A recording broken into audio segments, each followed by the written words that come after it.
Even after I can't stop smoking. We fucking love we What is up, everybody, and welcome back to another episode of the Lpearly Show. Today, we are back for another episode of Black Ops Smoke Spots. Although I've already made a few videos about Black Ops already, I figured I would make another one for the recent re-release. Recent, air quotes. This video was supposed to come out pretty soon after the re-release, but let's just say I have a talent for these sort of things. I've been doing a lot of Twitch streaming lately, which I do find preferable to YouTube streaming, so if you want to see more of my face, you should check me out over there, as well as buy my merch, or if you've got the big bucks, you can support me on Ko-Fi. But with that out of the way, let's go ahead and get started. I think I already mentioned in a previous video that I'd love to spark up on the main menu, but you've got to give it another mention. I mean, to be fair, you're in this chair for most of the campaign, so you may as well enjoy it. See, there's even an ashtray right here. You really don't see people talk about how creative of a main menu this is, even in current year. It's honestly kinda hard to beat. I know when it comes to Black Ops 1, this channel is genuinely bouncing on it, but if you guys have any picks in the comments for absolutely goated main menus that could rival this one, I am all ears. Can you get out of the chair and play Zork on any of those other main menus? Yeah, that's what I thought, buddy. Seriously though, sometimes I look at this main menu and it feels like games have moved backwards since 2011. Anyways, hotboxing the CIA handler room in Black Ops 1. Send tweet. Given the topic of this video, it's crazy that the Black Ops 1 campaign pretty much starts you off with smoking something. Obviously that means our second spot is going to be this Havana bar right here, or just the entirety of Havana in general, really. You don't exactly get to dwell on the beauty of Cuban culture in this bar for long though, unfortunately. The game shoves you out of here pretty quickly. Thankfully, you'll get another pretty great smoke spot before this mission ends, the next one being the zipline into Castro's compound. The view from the zipline is pretty good, and you're gonna want to smoke before the stealth section, because we all know that loud is the opposite of stealth. Unsurprisingly, the Bay of Pigs invasion level isn't gonna be a walk in the park, so we might have to wait until our next level in order to get a good smoke in. You hit like a child! Fuck. Okay, so Vorkuta isn't exactly a walk in the park either. In fact, I'd say there's not really a lot of smoke spots in this level, despite it being an all-time Call of Duty campaign classic. I suppose you could light up in the elevator with Reznov, Sergey, and just about every unique player model Treyarch could cobble together, but I'm not sure if it's the time for this. Maybe the best time for a smoke would be after you get the death machine or pull the model 1887 out of your ass, but those are pretty stressful environments. But, depending on the right person, it might be the perfect environment for a little bit of devil's lettuce. I suppose you could take this opportunity to light up one last time with Reznov, but something tells me we'll get plenty of times to smoke with Big R later on. No spoilers. Next level, please. I know USDD is more of a cutscene than a level, but I'm not going to miss an opportunity to make a joke about smoking in the Pentagon again. Even though I already made that joke about smoking in the Pentagon in the 5 episode, we're making it here again because what else are you supposed to do in this mission? It's just 5 minutes of cutscene. Not even particularly compelling cutscene either. It's actually pretty goddamn boring until you meet JFK and start having Terry Davis hallucinations. By the way, the first guy to look at the Pentagon map from this campaign and say, yeah, we can make this into a zombies map deserves a Nobel Peace Prize. The tried and true method of classic Call of Duty is to take your campaign content and reuse it for as much shit as possible. Hell, all of the original zombies crew were reused models from the World at War campaign. Executive Order, aka the mission where you watch Weaver get one step closer to a lore-accurate Big Boss cosplay, is actually pretty stressful, and I'm not sure if we're really gonna smoke here. The stealth section in the beginning is pretty particular about keeping you in a certain area, and if you're slow and try to go off the beaten path at all, you'll be forced to go back through this boring-ass stealth section. There are some pretty cool set pieces in the mission, so you could definitely smoke during those, but the whole thing is pretty stressful. To be fair, I think I was playing this on one of the harder difficulties. Either way though, I still think Ascension is gonna be my preferred cosmonaut smoke spot. I love Ascension so much. I remember waking up before school just so I could play extra rounds of Ascension before I went to school. SOG might be a better smoke spot than Executive Order, but we have to do it before everything goes to shit. Or maybe during. It would be historically accurate, actually. Recent surveys estimate that well over 50% of the soldiers in Vietnam use marijuana. You get really stoned. Then, who cares about the war? I'd say if you had to pick a preferred spot to light up during this mission, it should be during one of the scripted segments. Either being driven around on the Jeep at the beginning before you get knocked off, or towards the end of the level whenever you start riding around on a Jeep again and you get the best weapon in the game, the China Lake. Man, this gun is such a piece of shit. I don't know how they managed to make a pump-action grenade launcher feel so awful to use. I'd say the fact that the gun makes you do your million-year aiming down sight animation even when firing from the hip is definitely one of the decisions of all time. Thankfully, you have more than enough ammo every time you have to use this piece of shit. China Lake? More like China poop. Our next mission is going to be the Defector, which is also who we're going to be smoking with. My preferred smoke spot for this level is going to be the room where you meet the Defector, this one right here with Reznov in it. I'm going to assume that everyone already knows the twist for Reznov, so Spoiler warning for a 15-year-old game, but just in case you don't, Reznov is not fucking real in this mission or any mission after Vorkuta. Mason gets the dossier from the dead body of the defector here, and Reznov is just entirely a delusion. But hey, we're gonna feed into our schizophrenic delusions and have a smoke with Reznov in the defector room. That being said, I think the defector room is pretty elite. You've even got this little slideshow here that's definitely not gonna reinforce your programming and make you kill JFK or anything like that. Barring the defector room, the boat at the end is a pretty nice smoke spot too, what with Vic, Bowman, and Woods here, but we'll get plenty of recreational boat time later, so don't fret if you miss your chance to spark up here. Anyways, we're gonna be moving Vietnam behind and moving on to one of the best missions in the game, at least one of my favorite missions in the game. Moving on to mission number 7 for Black Ops 1, we've got Numbers, which is set in the Kowloon walled city. Longtime viewers of the channel know that I love talking about Kowloon walled city, but I'll spare you my tangent about how this tiny little Chinese enclave was responsible for the eventual explosion of cyberpunk. Basically anywhere on this level could be a smoke spot, with the whole map being full of cozy, rainy urban corridors and rooms. I'm a big fan of the starting room, where you begin the mission by torturing Dr. Clark. Unfortunately, if you stay here for too long, the fentanyl-laced loud pack will flood the room, so you can't stay in here for too awful long, but if you do happen to die, you won't exactly lose a lot of progress. My second preferred spot in Kowloon is going to be this room right here that you go through after jumping off the roof for the first time. I like this little wooden framed box TV, and I think the green color scheme is cozy. If you move past this room, more enemies will spawn, but if you just stand in the doorway and don't move forward, you can definitely have it be peaceful for a little bit. You can sit here and soak in the atmosphere. This would cost $100K a month in LA, by the way, including the guns and grenades going through your window.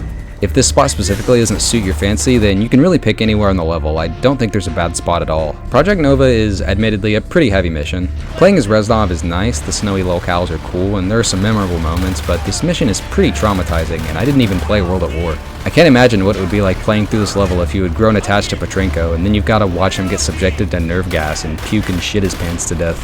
Not exactly a great vibe for sparking up.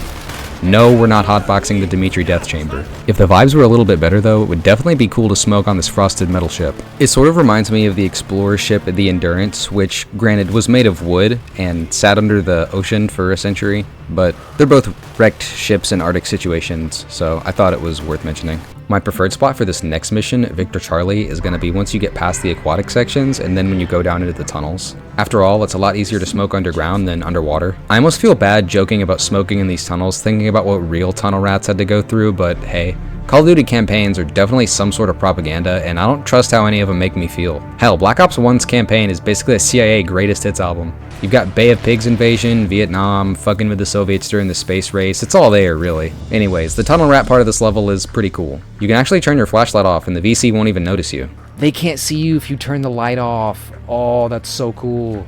Who's to say they'll notice if you have a little puff? Ow, ow, ow, ow, ow, ow. It's always worth it to hang out in the schizo tunnels with Reznov and get your teammate killed because you're too busy rolling up with your imaginary friend. Once you get out of the tunnels, you'll eventually find yourself driving this boat down the river. You'll also find yourself listening to Sympathy for the Devil by the Rolling Stones, also known as that one song that shows up in every Vietnam movie, up there with Fortunate Son, which also gets heard earlier in the campaign. Anyways, I think chiefing a big fat backwood while you pilot the boat up the river would be pretty sweet. No guarantee you won't splash some water onto it while you're doing some evasive aquatic maneuvers, but all is fair in love and war, I suppose. The rest of this level's pretty cool too, I suppose, except for the part where you get taken prisoner. That part is not so cool. On a side note though, I do love how you try to do the COD 4 ending here, but your pistol is out of ammo. It's just sort of a nice subversion of expectations here.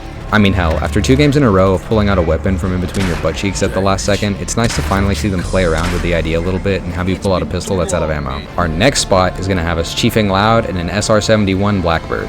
This mission is so goddamn cool. Black Ops 1 has so many minigames. You've got this one, the vehicle sections, zombies, Dead Ops Arcade, which is like its own separate thing from zombies, and then you've got Zork on the main menu if you want to count that. We used to have games within games within games. We used to be a country, goddammit. Anyways, smoking za on the SR-71 Blackbird. I suppose you could also do it on foot during this mission, but that's way less cool. Plus, the enemy is liable to find you during stealth sections if you're chiefing loud, as we've already covered.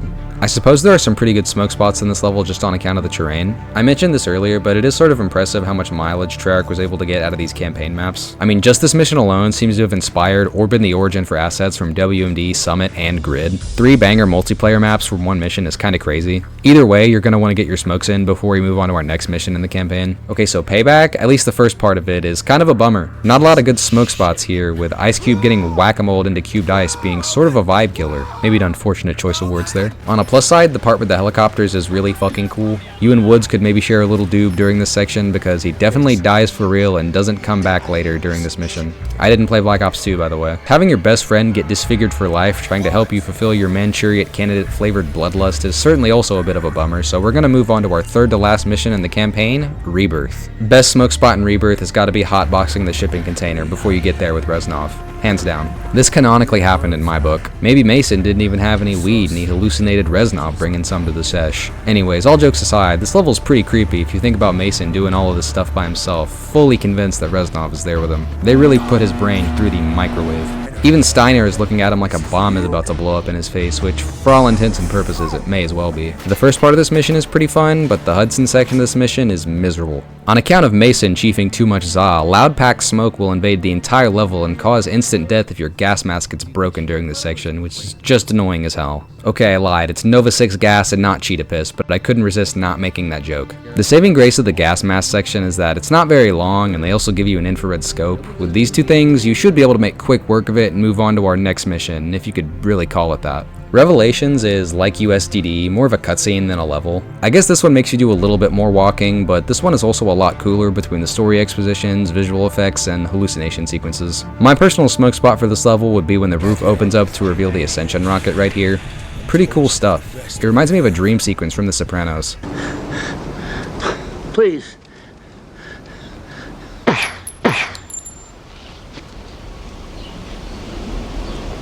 You have any idea what you just did? Why don't you tell them what happened 20 years ago? I can't go into that right now. Another cool detail about this mission is that if you pause, it even says Ascension and gives you a whole bunch of numbers. I don't know if we're going to smoke in a ton of other places in this level, given that you get transported back to the Vorkuta torture chamber and also get punched in the face by Hudson before the end of it. But I thought that some of the stuff in here was worth mentioning. The final mission for the Black Ops campaign, Redemption, is pretty cool, I guess. I don't know, it just never really impressed me that much. I think the real height of the campaign is the missions before this, and also 5 after this. Am I alone in thinking this, or am I the only one that thinks that Black Ops 1's campaign just kind of feels pulled together? Maybe it reminds me too much of that mission from COD 4 with the ship, or maybe Dragovich's death is just too goofy looking to have any real impact. But I never really got a lot out of playing this one in terms of set piece enjoyment or gameplay. I just never found it a very satisfying conclusion. The map certainly looks really nice, especially the deeper into the ship you get, and even more so during the underwater sections and later parts of the level. I certainly wouldn't mind sparking up in some of these later sections, maybe even over Dragovich's dead body. More like, Drago, bitch. If that part of the level isn't a good enough smoke spot for you, you could always do it at the very final screen of the campaign, this absolute propaganda piece that looks like something out of a recruitment poster. Remember what I said about this game being a CIA greatest hits album? Here we go again. Anyways, after you beat the campaign, you'll be treated to a game of 5, one of the best zombies maps ever, Argue with a Wall. If you're interested, I also have a video going over 5, as well as some of the other classic Black Ops 1 zombies maps. But with that, we've reached the end of the campaign, so you know what that means. Thank you all for watching. Keep those lungs healthy,